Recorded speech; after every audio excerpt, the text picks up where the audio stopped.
लाइनमा नबसिकनै केही व्यक्ति भित्र पस्छन्। 2 मिनेटमै भरिएको सिलिन्डर बोकेर बाहिर निस्किन्छन्। कसैले सोध्दा जवाफ आउँछ, चिनजानको मान्छे हो, फोन आएको थियो। के सरकारी वितरण प्रणाली साँच्चै आवश्यक परिमाणमा ग्यास उपलब्ध गराइरहेको छ कि यो प्रणाली भित्रभित्रै एउटा फरक नियमले चलिरहेको छ, जहाँ चिनजान र फोन कलले लाइनको ठाउँ लिन्छ? नेपालमा खाना पकाउने ग्यास कुनै विलासिताको वस्तु होइन। यो लाखौं घर परिवार, होटेल, रेस्टुरेन्ट र साना व्यवसायको दैनिक आवश्यकता हो। तर बेला बेलामा बजारमा कृत्रिम अभाव देखिने क्रम वर्षौंदेखि दोहोरिरहेको छ। नेपाल आयल निगम सरकारको पुनः स्वामित्वमा रहेको एकाधिकार प्राप्त संस्था भारतको इन्डियन आयल कर्पोरेसन मार्फत ग्यास आयात गर्छ र त्यसलाई निजी कम्पनीहरू मार्फत बजारमा वितरण गराउँछ।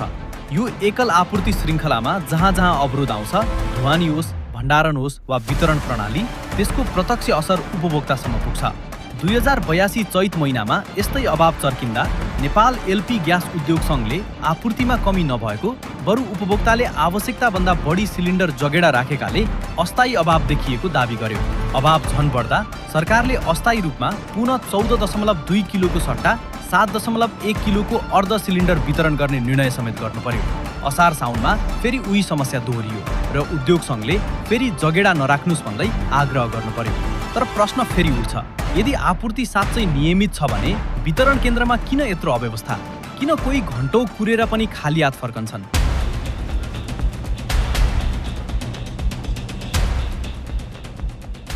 कोही मिनेटमै ग्यास लिएर निस्किन्छन्। यो स्थिति बुझ्न हामी आफै टेकु स्थित नेपाल आयल निगमको मुख्य वितरण केन्द्र पुग्यौं। साँझ 4 बजेतिर त्यहाँ मोटरसाइकल र स्कुटरमा खाली सिलिन्डर बोकेर आएका दर्जनौं मानिस लाइनमा थिए। तर घण्टौं कुर्दा पनि धेरैले ग्यास पाएनन्। बरु 4 बजेपछि आउनेहरूलाई त गेटबाटै फर्काइयो, जबकि गोदामभित्र सिलिन्डरको खासै कमी देखिएको थिएन। त्यही बेला लाइनमा नबसेका केही व्यक्ति सिधै भित्र छिरे र मिनेटभित्रै भरिएको सिलिन्डर लिएर बाहिरिए। हामीले जिम्मेवार कर्मचारीलाई यसबारे सोध्दा सुरुमा उनले नकारे, तर क्यामेरामा कैद भएको दृश्य देखाएपछि ती व्यक्ति आफ्नै चिनजानका भएको र पहिल्यै फोनबाट अनुरोध आइसकेको स्वीकार गरे। यो एउटा छिटपुट घटना थिएन। दिनभरि यस्तो पटक पटक दोहोरियो। कर्मचारीले कतिपय सेवाग्राहीको नाम लेखेर पछि फोन गरेर बोलाउने आश्वासन दिए, तर पछि सम्पर्क गर्दा ग्यास सकियो, राष्ट्रिय ट्रेडिङ सेन्टर जानुहोस् जस्ता टारेटार जवाफ मात्र पाइयो।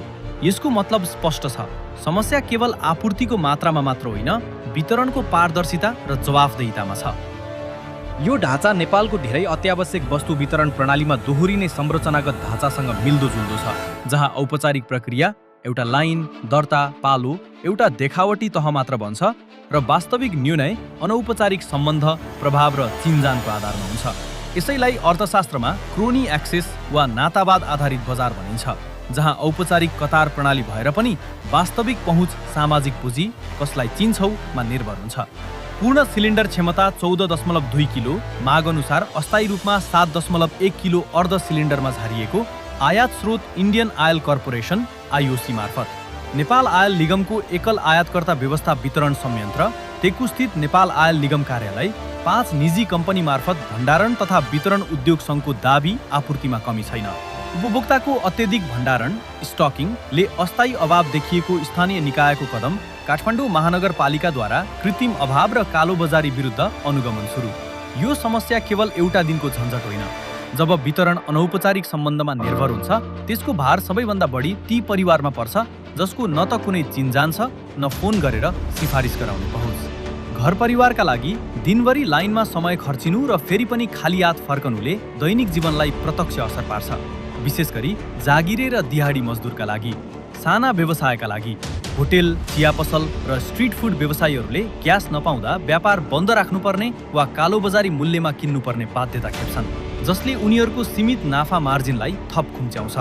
कालोबजारी मूल्य आधिकारिक मूल्यमा नपाइँदा उपभोक्ता बाध्य भएर अनौपचारिक बजारबाट बढी मूल्य तिरेर ग्यास किन्न पुग्छन्, जसले गरिब र मध्यम वर्गमाथि असमान बोझ थोपर्छ।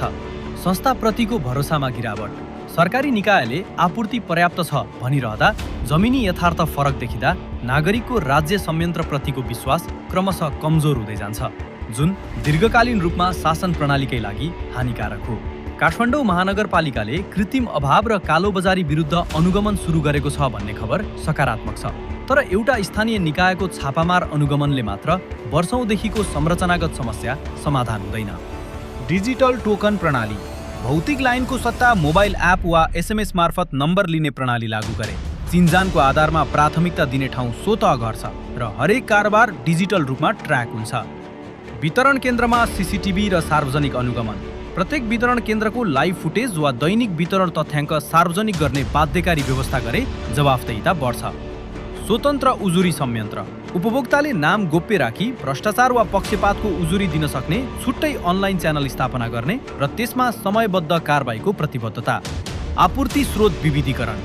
एकल आयात स्रोतमाथिको निर्भरता घटाउन दीर्घकालीन रणनीति बनाउने ताकि एउटै श्रृङ्खलामा अवरोध आउँदा सिङ्गो बजार प्रभावित नहोस्। कालो बजारी विरुद्ध कडा कारबाही।